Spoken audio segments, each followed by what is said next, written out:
Hey guys, what's happening? And welcome to another episode of Anti Metal Viking with me, your host Viking. And today I will be reviewing the brand new album Moonbathers by Dutch symphonic metal band Delain. So without further delay, let's do this. So, firstly, this is the band's fifth studio album, and an EP with the single Sucker Punch was released earlier this year. The album consists of 11 tracks and features guest vocals by Alyssa Whiteglass of Arch Enemy. One thing I noticed throughout the album is that Delain like to experiment with their sound from track to track. Sometimes they do it subtly, and other times the change in sound is quite obvious.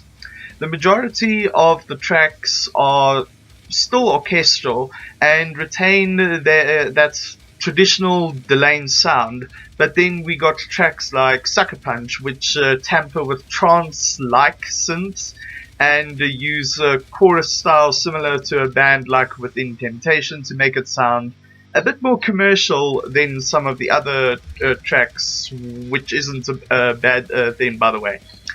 Also, Scandal has a classic heavy metal feel to it that I think will appeal to a lot of music fans with a love for the nostalgic. Sadly, there are no guest vocals by Marco Hietala on this album, and this album didn't feel as heavy as their previous album, The Human Contradiction, in my opinion at least.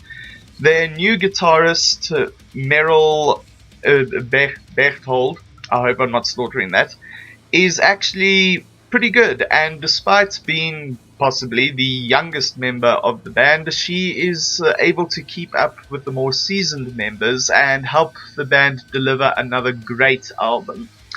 I don't know if she added any backing vocals with Charlotte, so if any of you guys know, then let me know in the comments. Charlotte's vocal range is impressive as always. She is really able to captivate the listener and take them to another world. She has really grown since the first album and is not afraid to go outside of her comfort zone. She not only delivers her signature classical vocals, but also incorporates her jazz and pop range that she has been using since We Are the Others. As always, the songwriting is really solid from this group, but sadly this album could have used a few more guest appearances. If Delain decide to use more guest vocalists on the next album, I would suggest a few that are outside of their regular collaborations. Vocalists like Joachim Broden of Sabaton, hopefully I didn't butcher his name there, Tommy Karebeck of Camelot, Bjorn Strid of Soilwork, Fleur Jansen of Nightwish, and Noora Loima of Battle Beast are such examples that would be great to hear on an upcoming album. So yeah, songs that really stood out for me on this album are the opening track, which is Hands of Gold featuring Alyssa Whiteglass, Sucker Punch, Scandal, and Fire with Fire. Otherwise, this is a great album, and I would have to give it a rating of 7.4 out of 10.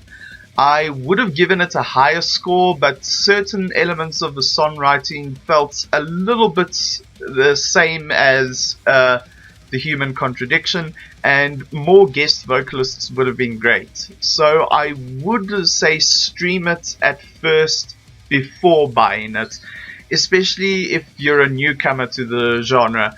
Otherwise, if you're a long-time fan, then this doesn't apply to you. And for any newcomers to the band or metal music in general, be sure to check out their previous albums, especially their first and second albums, which is Lucidity and April Rain. I highly recommend those. And you may enjoy similar bands like Nightwish, Within Temptation, and Epica. And that concludes this episode for today. What are your thoughts on Moonbathers? Let me know in the comments below. Also, don't forget to thumbs up this video, and don't forget to subscribe if you haven't done so already. Also, be sure to follow me on Facebook, Twitter, and DeviantArt for any updates and so forth. And again, that concludes this review for today. Thanks for watching, guys. I'm Viking, and until next time, have a kick-ass day.